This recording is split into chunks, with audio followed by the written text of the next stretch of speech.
Welcome to Health System CIO's interview with Dr. Clara Lin, VP and CMIO with Seattle Children's. I'm Anthony Guerra, founder and editor-in-chief. Dr. Lin, thanks for joining me. Morning. Thank you for having me.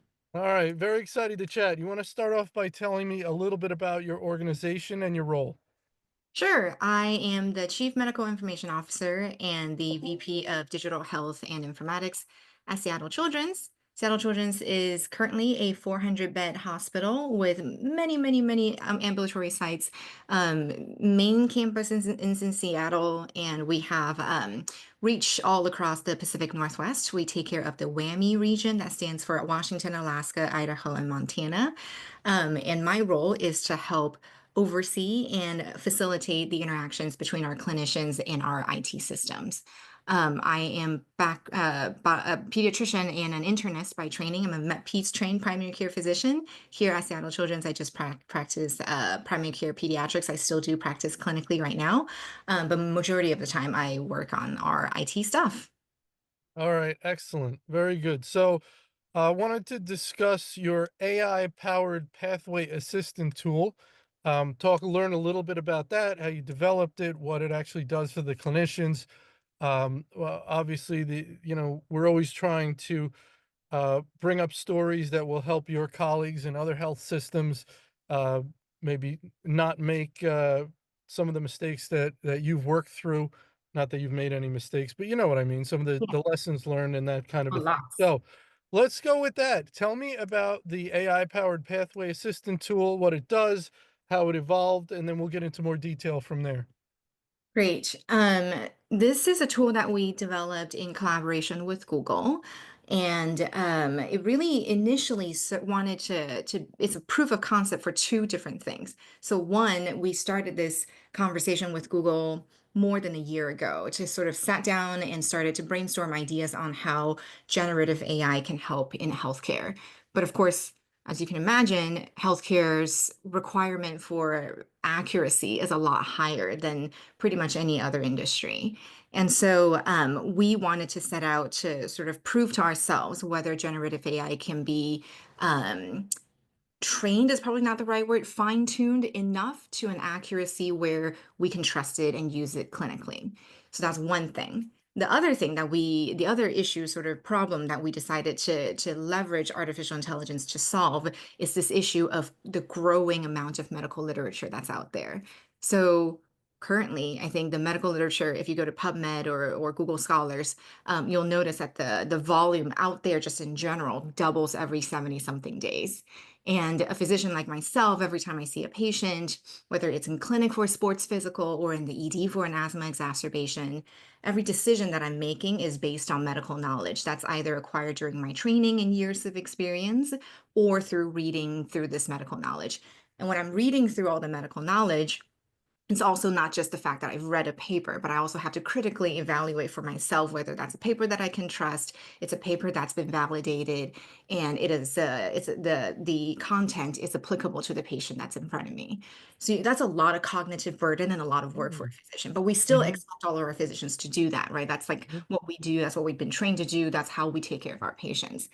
But Seattle Children's, I'm going to take you all the way back to 2010, sort of in an effort to standardize best of care so that it doesn't matter if you're seeing Dr. Lin or Dr. Chowdhury or Dr. Chen, like whoever you're seeing, at least at Seattle Children's, we wanted to standardize the most basic best of care for the common conditions that we see here.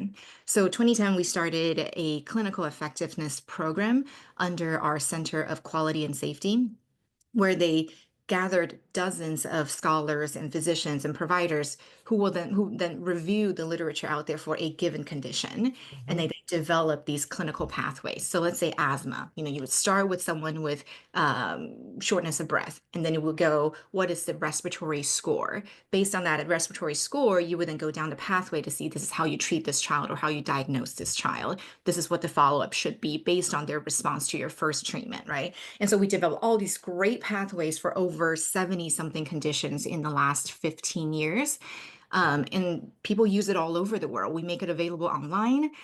People can download these PDFs all over the world. We see it downloaded globally. So we know that we're helping pediatrician everywhere achieve the best of care. In fact, before I joined Seattle Children's, that's what I knew Seattle Children's for as a physician. It was for their clinical pathways.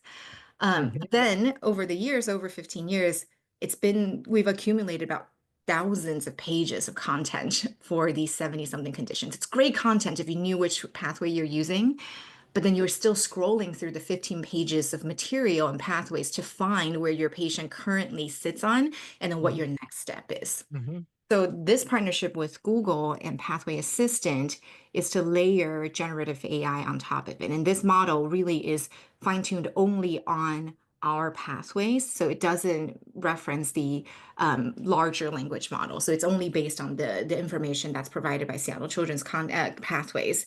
And it tells you basically if I asked it, I have a 4-year-old in front of me with asthma exacerbation. What should I do next? It doesn't really just give you an answer. It will ask you questions back. So it's that kind of multi-step conversational AI that then ask you questions, more questions about the child, so that it can more locate your patient on that pathway much more specifically and accurately before it gives you an answer.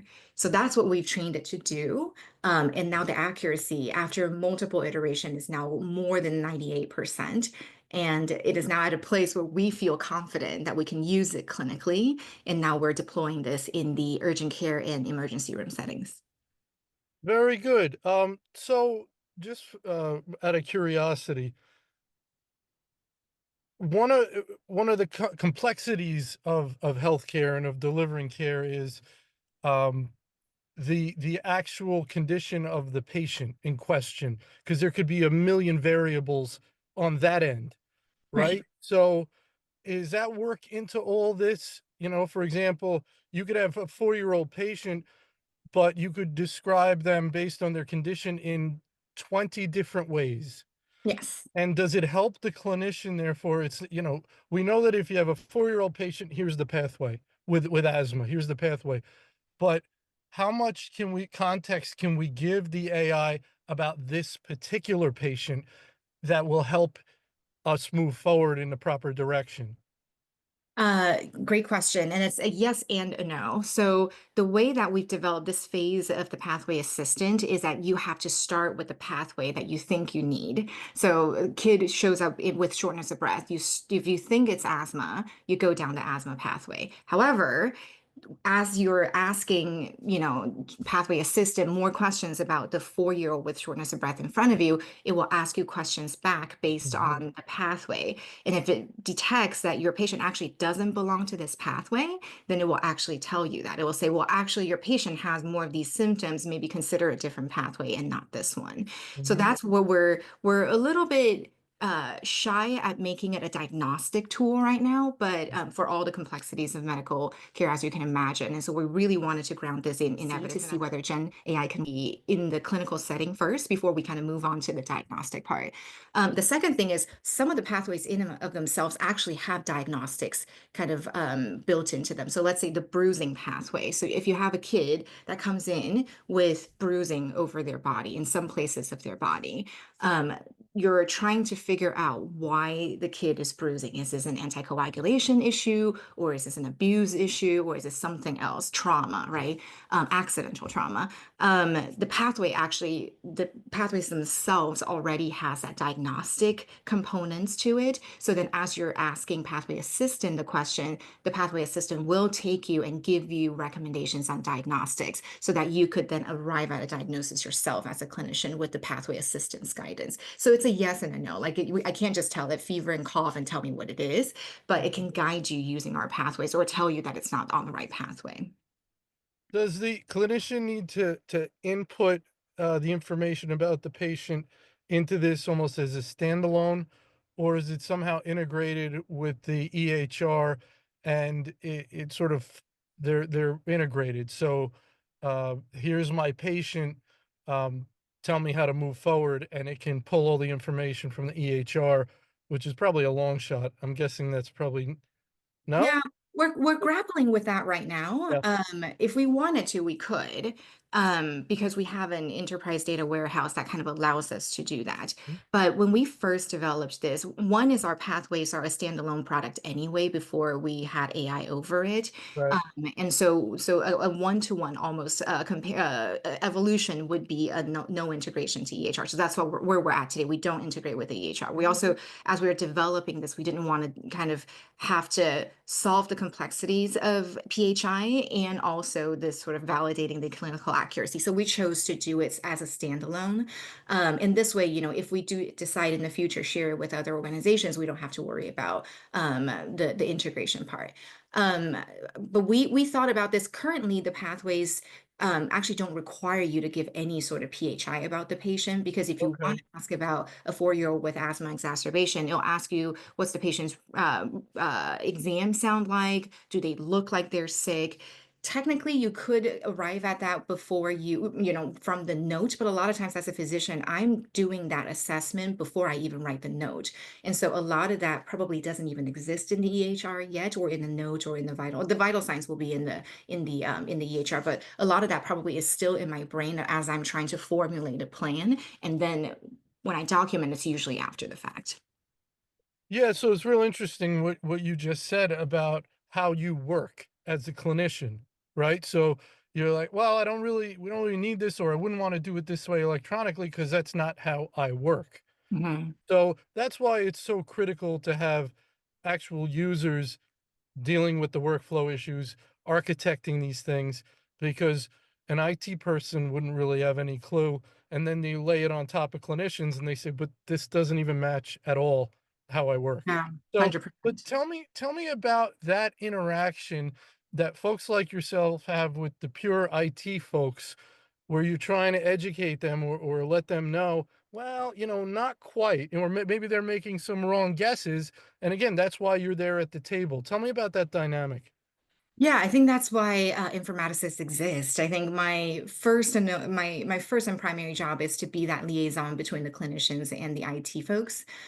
So our IT folks are actually quite great at Seattle Children's. That over the years they've become, because Zaffer, my boss, our CIO at Seattle Children's, is his words, customer obsessed, and so Mm, he encouraged over the years that he's been here all of his IT workforce to be interacting with clinicians, to even round in the hospitals regularly. We now have a tech pod that is a physical kind of like a location in the center right by the entrance of the hospital, to solve technical issues. People can bring their laptops in, they'll reverse demo to our tech analysts where the issues are.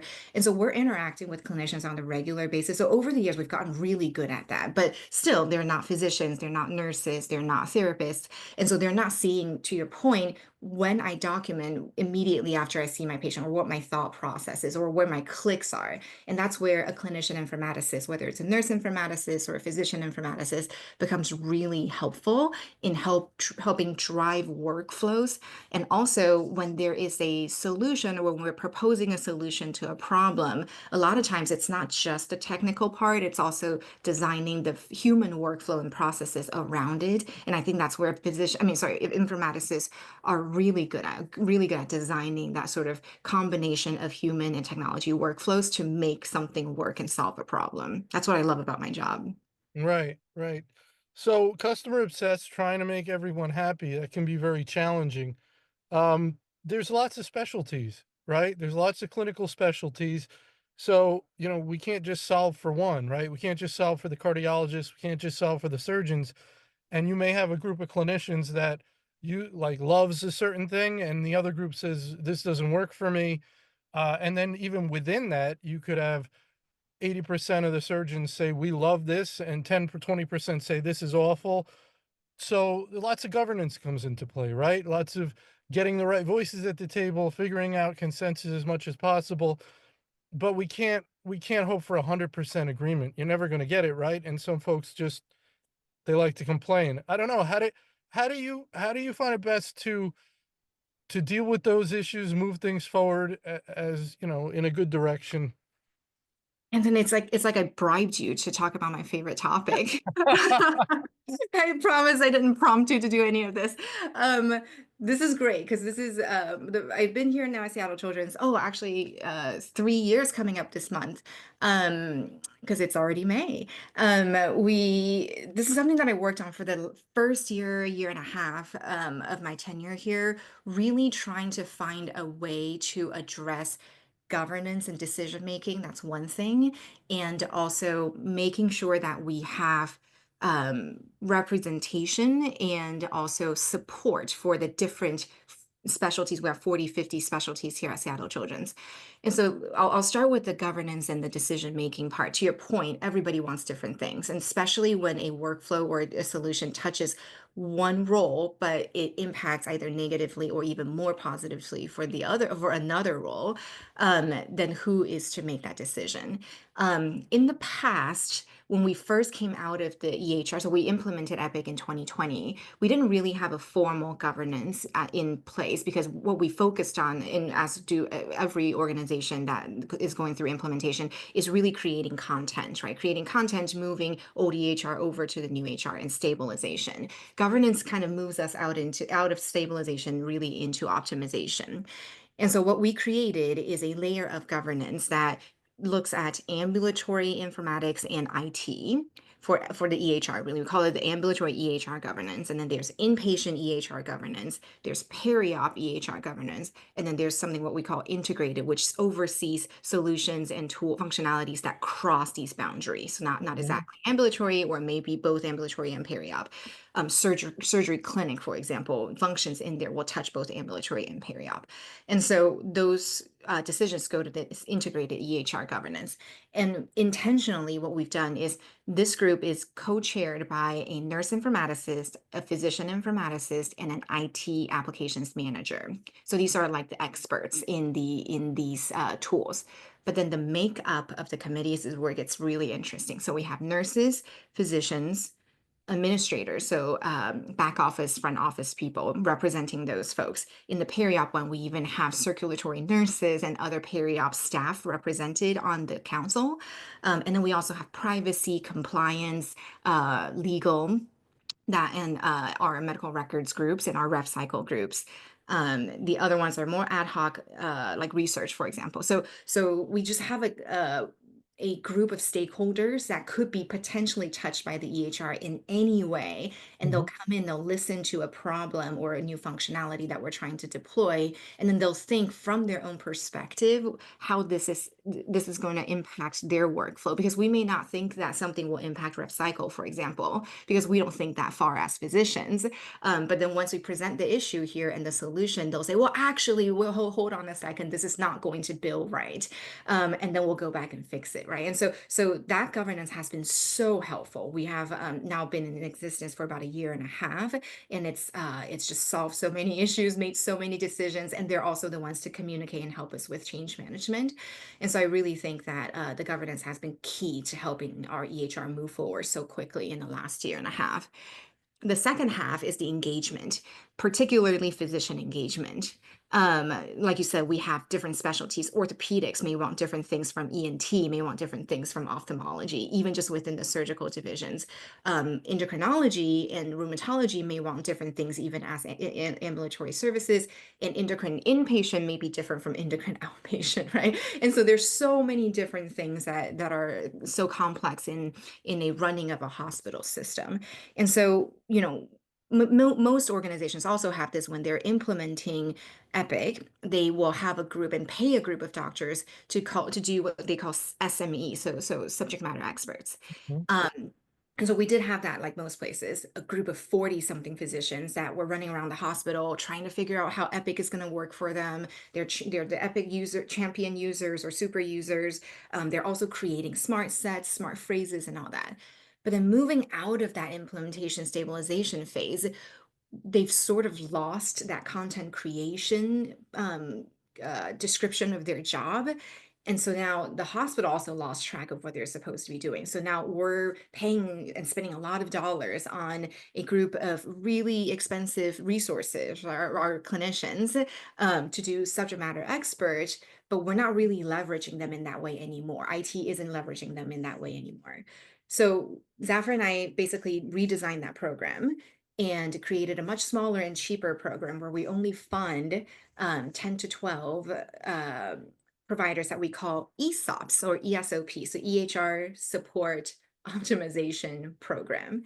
So these ESOPs are paid at a smaller FTE, much smaller, and their job is to do one optimization project for their individual specialty. So you go and talk to your ortho chief what the most important thing for you right now to solve is in ortho, or you go talk to your endocrine chief and ask them what is the one EHR problem that they want you to solve for endocrine right now. And then you take on that. I'll pay you at a small percentage of your FTE and we'll give you the mentorship support. You'll have an informaticist partner with you. You'll have a group of analysts working with you, and then we'll solve your problem in 1 year. So I only pay you at a year's time. So you're not expecting kind of an unending funding. But you're accountable for this one project. And at the end of the year, we have this big old symposium where we celebrate everybody's outcomes and their projects. And so far, we've had like 2 or 3 dozens of quality improvement with like actually demonstrated outcomes improvement for the different specialties that have gone through this process and been and had one person funded to do their project. So it's been a massively successful program, and yeah, super proud of it. That's why I wanted to talk about it. I love that program. I Yeah, me love it. too. I love the specificity of it and the concrete nature and the detail. It's very specific and it's really well thought out from every angle. That's what I love about it. It's not sort of fluffy and it's Yeah. very concrete. So very cool. Let's talk a little bit more about that. So you're saying that when you implement an EHR, you put together these committees, people are being paid to be on these committees to help with the implementation, and that works well. It's expensive, but it works well. Now, post implementation, you're saying these committees are not necessarily automatically disbanded. They just continue to be paid as they were before, but they're not quite producing the output of value that they used to be. So you repurposed that, streamlined it down, and restructured the deliverables, basically, if you're gonna be on this committee. Does that mean essentially there were kinda layoffs on Yeah, from the yeah. from the committee, for example, "Hey, we're done with you. You whatever." But it was Yeah. kind of a layoff on the committee.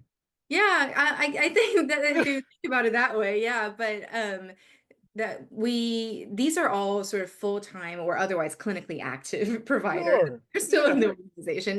Oh, It's I get it.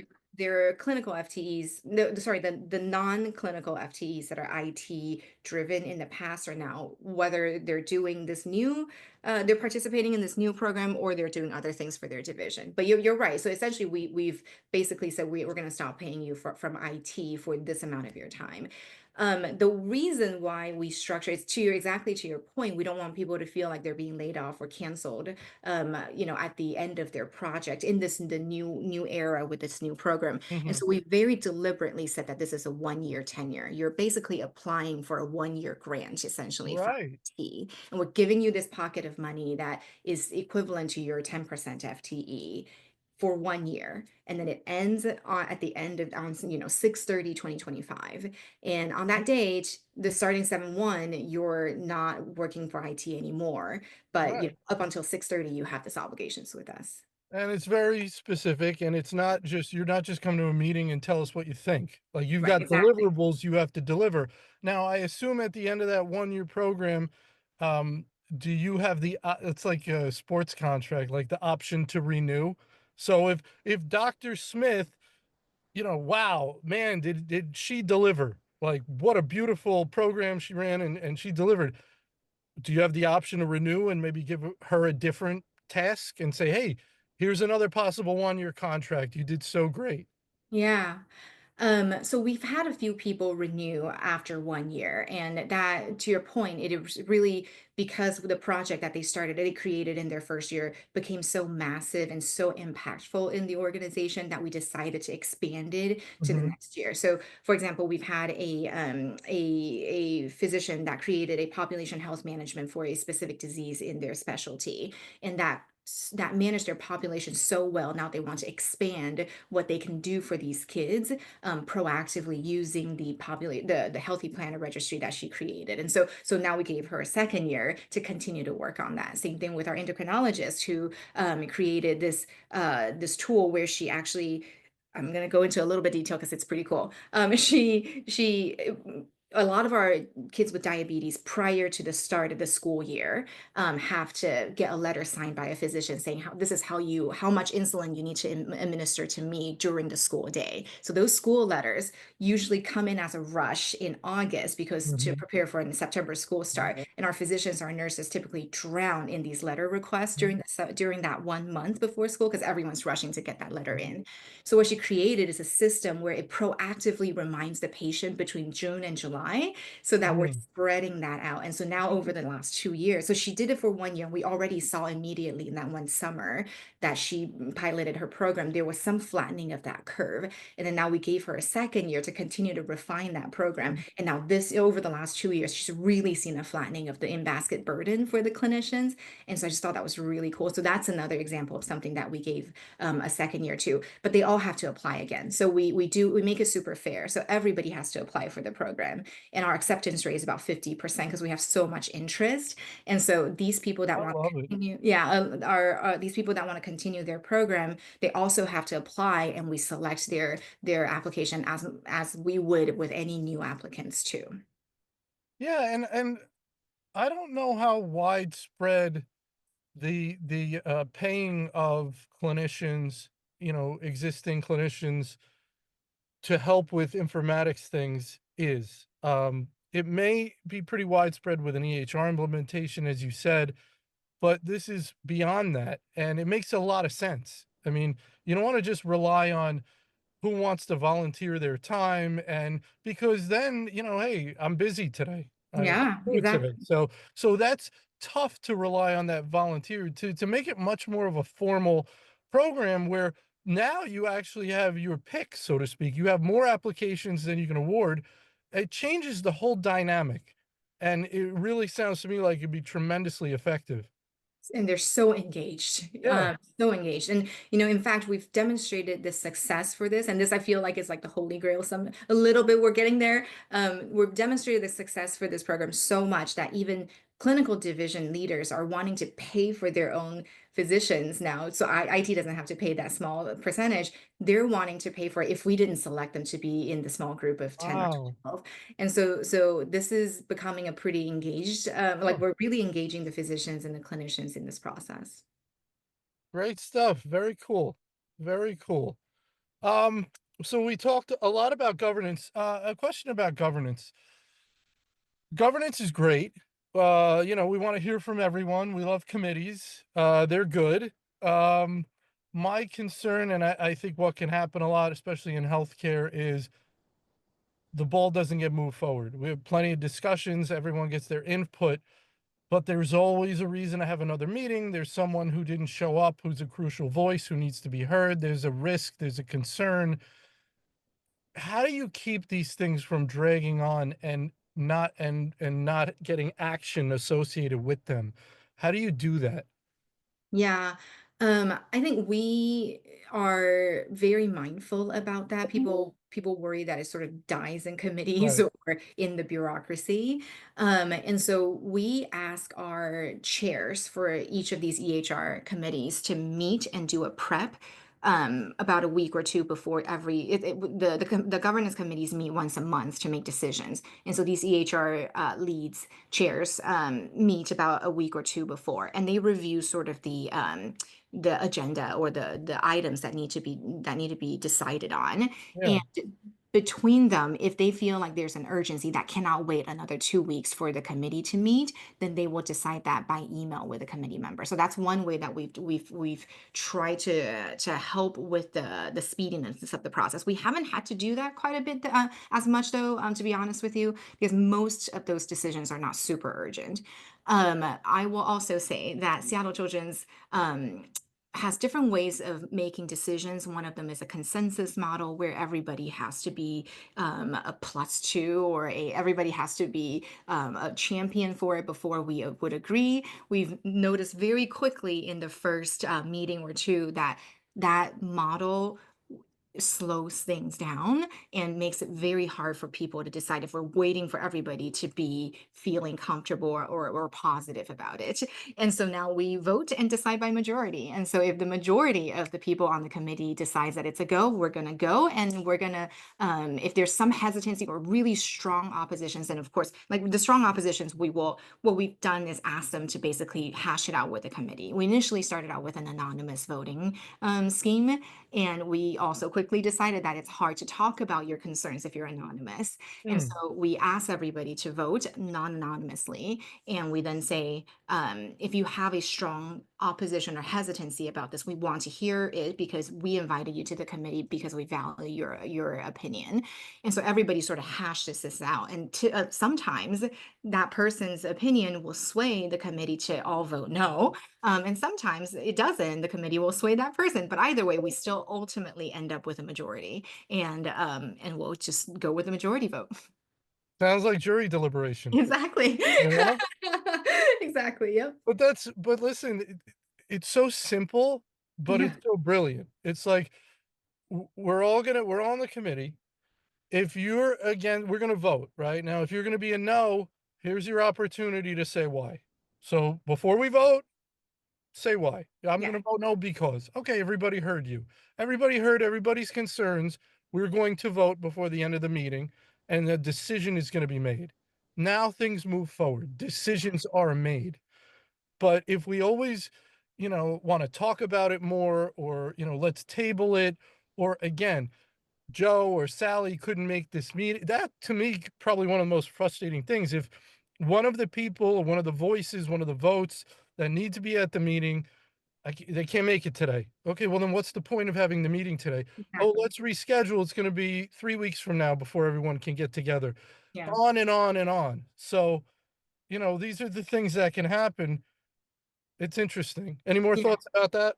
We've learned a lot of lessons along the way there with this too. So we've asked everyone to send a delegate if you cannot make it. And also the benefit of having the co-chairs meet 2 weeks or a week ahead is that we'll send out the agenda to everyone. And then you can see for yourself if the decisions is something that if you're really gonna have to be out of the meeting, you really need to make sure someone attends on your behalf. And so that's what we do. Yeah.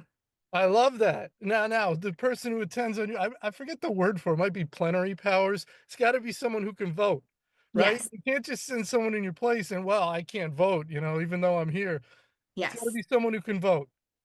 Yeah, and Big in stuff. fact, when we were coming up with the makeup of the committee, this was all Mm, very, very deliberate and intentional. We yeah. sent the kind of an email asking the super high leaders of the different roles who they would nominate, and one of the condition is this person needs to have decision making power. Yes. You can't come back and say I don't agree with her.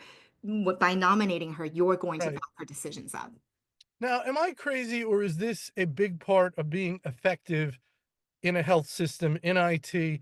Because I get into this stuff. We've been talking about it, but I want to make sure I'm not crazy. This is really important. And you can have the best of intentions and the best vendors and the best technology, and you could die on this hill. Does that Yeah, make oh yeah, sense? 100%.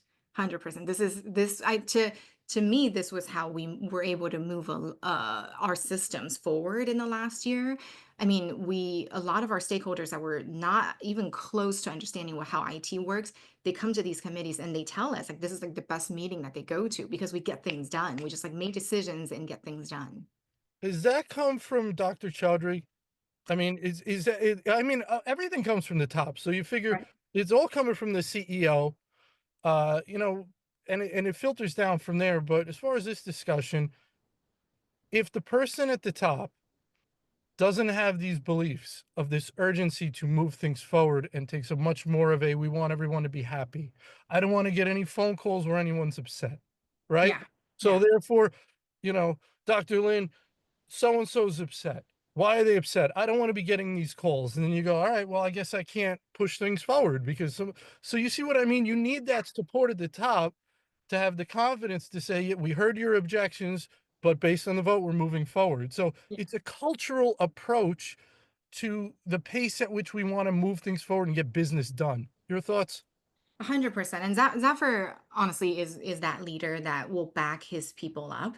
And so decisions that I'm making or decisions that I've reached with the committees that we formed, he will support. But even more concretely, though, for these governance committees, very specifically when we were trying to form them, a lot of the hesitancy initially is, why do we need to do this? Like, why do you even need another committee? Why can't Clara just make all the decisions? She's the Mhm. CMIO. That's what we hired her to do, right? Or why do I need to make sure that three of my nurses or therapists or lawyers need to spend an hour of their month just to come and help you IT people make decisions? That's not my job, right? So like we had a lot of hesitancy at first, and Zafar really had to be out there helping us promote and advocate for this before we got buy-in from his level of senior VPs to allow their folks to participate. And so he really was a huge help in helping kind of push this forward. That's wonderful. Listen, we're almost out of time. Let me ask you a final question. Your best piece of advice for someone in your position at a comparably sized health system. So you somewhere else, what's your best piece of advice to that person? As a informaticist In your role as a in my CMIO at another health system of your size, let's say with 5 less years of experience on the job, and you're telling that person, "Here are some things you wanna keep in mind. Here are some things I've learned."